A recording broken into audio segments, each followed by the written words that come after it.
आपने देखा किस तरह से राजनीति जबरदस्त तरीके से हो रही है इस पूरे मुद्दे पर, भारत बंद और उसके साथ साथ किसानों के प्रदर्शन पर, और सरकार किस तरह से इससे निपट रही है। इस पर बात करने के लिए हमारे साथ मौजूद हैं वरिष्ठ केंद्रीय मंत्री रविशंकर प्रसाद।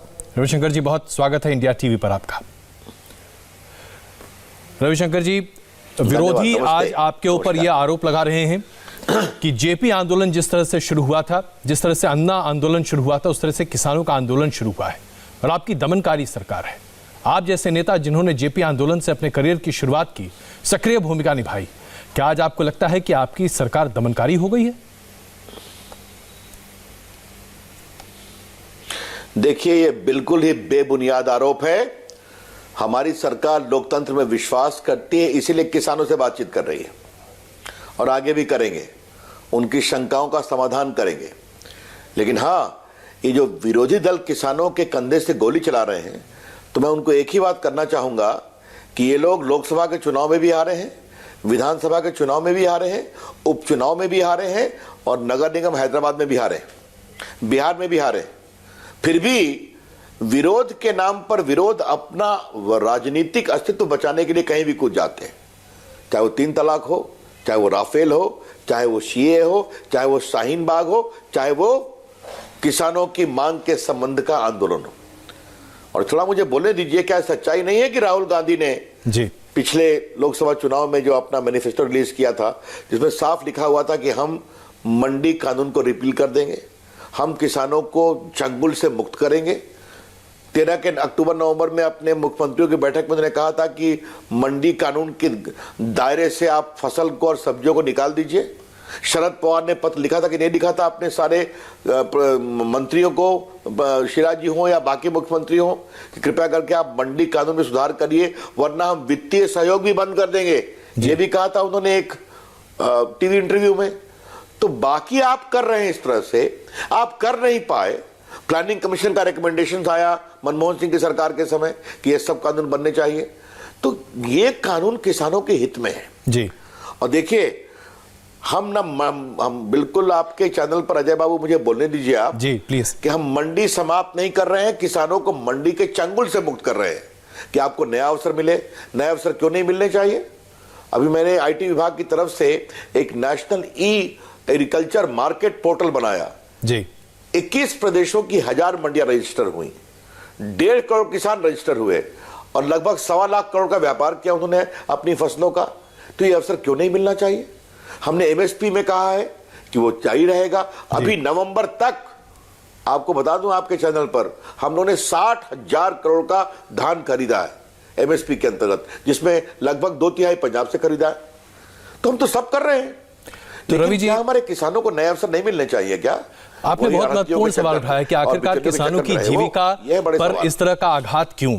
आपने अभी गांधी परिवार का जिक्र किया, राहुल गांधी का नाम लिया, तो राहुल गांधी ट्वीट करके कहते हैं अडानी और अंबानी के लिए कानून बनाए जा रहे हैं। प्रियंका गांधी ट्वीट करती हैं, कहती हैं कि आप बड़े बड़े कारोबारी मित्रों के लिए अपनी सरकार से इस तरह के कानून बना रहे हैं, किसानों का खून उनसे खींच कर सींच रहे हैं अपने व्यापारी मित्रों को। इस तरह के आरोप कैसे लगाए जा रहे हैं आपके ऊपर? ऐसा है कि जो राहुल गांधी प्रियंका जी के ट्वीट लिखते हैं जी, ये उनका स्तर है और राहुल गांधी उनके स्तर को अपना स्तर बना रहे, गाली गलौज की भाषा करते हैं। तो मैं पूछूं कि राहुल गांधी जी, आपके मित्र जो आपका मैनिफेस्टो लिख रहे थे, वो किसके दबाव में लिख रहे थे कि हम ये पूरा मंडी कानून का समाप्त करेंगे? राहुल गांधी देश को बताएं कि मैनिफेस्टो, चुनाव घोषणा पत्र एक पार्टी का औपचारिक नीति पत्र होता है जी। तो आपने किसके दबाव में इसको लिखा था? ये कौन सी बात है भाई? शरद पवार मनमोहन सिंह की सरकार में मंत्री थे, क्या वो पत्र लिख रहे थे 5 साल में तो बिना प्रधानमंत्री के अनुशंसा के? और आपकी माताजी जो यूपीए की चेयरपर्सन थी, उनके निर्देश के बिना लिख रहे थे? तो किसके दबाव में आपकी सरकार थी? क्या बात कही जा रही है? ये जो प्लानिंग कमीशन मनमोहन सिंह के समय अनुशंसा कर रहा था कि ये कानून देश के हित में है, तो क्या वो भी अंबानी अंडानी के दबाव में लिख रहा था क्या? आज मैं नॉर्मली मैं ऐसे सख्त बात नहीं बोलता हूं, लेकिन आपने मुझे प्रोवोक किया है, मैं जवाब दे रहा हूं। ये देश की राजनीति को किस स्तर पर ले जाया जा रहा है? अब मैं थोड़ा पॉजिटिव बात आपको बताना चाहता हूं जी। इस कोरोना काल में बिहार के मुजफ्फरपुर की लीची लंदन पहुंची है डिजिटल माध्यम से। त्रिपुरा का जो ये पाइनएप्पल होता है, वहां के किसानों को बहुत होता है, वहां त्रिपुरा 5 रुपए किलो मिलता था जी। हमने डिजिटल माध्यम से उसके लिए मार्केट खोजा, वो मुंबई दुबई में 15 रुपए किलो मिल रहा है। तो किसान को 15 रुपए का फायदा नहीं होना चाहिए क्या, मुझे बताइए। मुजफ्फरपुर की लीची लंदन पहुंच रही है सीएससी के माध्यम से, और किसानों को सीधा पैसा उनके गांव में और बगीचे में पहुंच रहा है, तो इससे लोगों को परेशानी है क्या। आज आप भेजिए अपने इंडिया टीवी के कैमरामैन को बुलंदशहर में, वहां के किसान आजकल गाजर उगा रहे हैं। ऑस्ट्रेलिया की कंपनी आती है, उनसे कॉन्ट्रैक्ट करती है, अच्छे बीज सब कुछ, और सीधा उनको लाखों रुपए मिलते हैं कैश क्रॉप। और फिर रिपीट करूंगा अजय बाबू जी, किसानों की जमीन न बिकेगी, न लीज होगी, न ये आपका बंधनकारी होगी, मॉर्गेज होगा। No sale, no lease, no mortgage. जो पूंजी निवेशक फसल पर हिसाब करेंगे सो करेंगे। तो ये तो किसानों को हम मंडी समाप्त नहीं कर रहे हैं, लेकिन मंडी के अंदर ही तुमको बेचना है, उस चंगुल से मुक्त कर रहे हैं। जाओ आप मुझे बताइए, पंजाब का किसान अगर ऑस्ट्रेलिया में मार्केट खोजता तो क्या दिक्कत है। बिल्कुल। अगर मुजफ्फरपुर के लीची का या भागलपुर का जर्दालू आम या लखनऊ का दशहरी आम बात करता है कि हम हॉलैंड भेजेंगे, और वो पूरा इंतजाम करता है, तो इसमें दिक्कत क्या है भाई। नहीं बिल्कुल, इसमें कोई दिक्कत नहीं। कानून वो अवसर क्रिएट करता है। रवि जी, मैं आपके कल के प्रेस कॉन्फ्रेंस की याद आपको दिला रहा हूं, जहां आपने अंग्रेजी और हिंदी के तर्जुमे में भेद को सामने रखा था।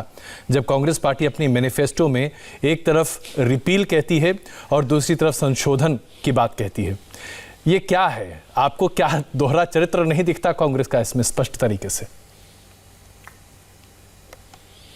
नहीं, ये कांग्रेस की कलाबाजी है ना जी। या तो कलाबाजी है, या जिस तरह से राहुल गांधी होमवर्क नहीं करते, तो उनकी मैनिफेस्टो बनाने वाली टीम भी होमवर्क नहीं करती कि अंग्रेजी कर दिया, हिंदी कर दो भाई। अब हिंदी वाले को एनल और रिपील का मतलब ही, रिपील और अमेंडमेंट का मतलब ही नहीं मालूम है। रिपील का मतलब है कानून को निरस्त करना, संशोधन का मतलब है कानून को अमेंड करना। तो अमेंडमेंट और रिपील का भी मौलिक अंतर नहीं समझ में आता है।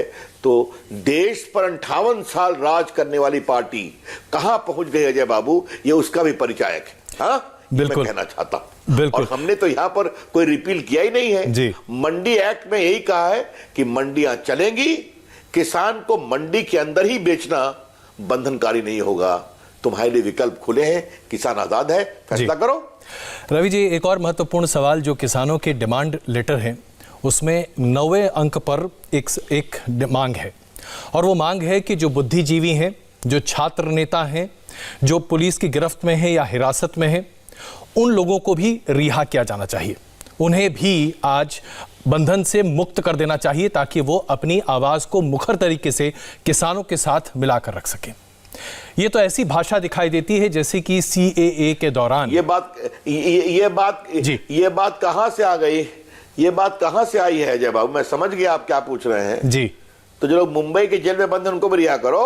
हाँ, जो अर्बन नक्सलाइट्स के जिनके खिलाफ प्रमाण है उनको भी रिहा करो, और जो शाहीन बाग से संबंधित पूरे दंगों के मामले में जिनके ऊपर भयंकर षड्यंत्र के आरोप लगे हैं, देश को तोड़ने के आरोप लगे हैं, उनको भी रिहा करो।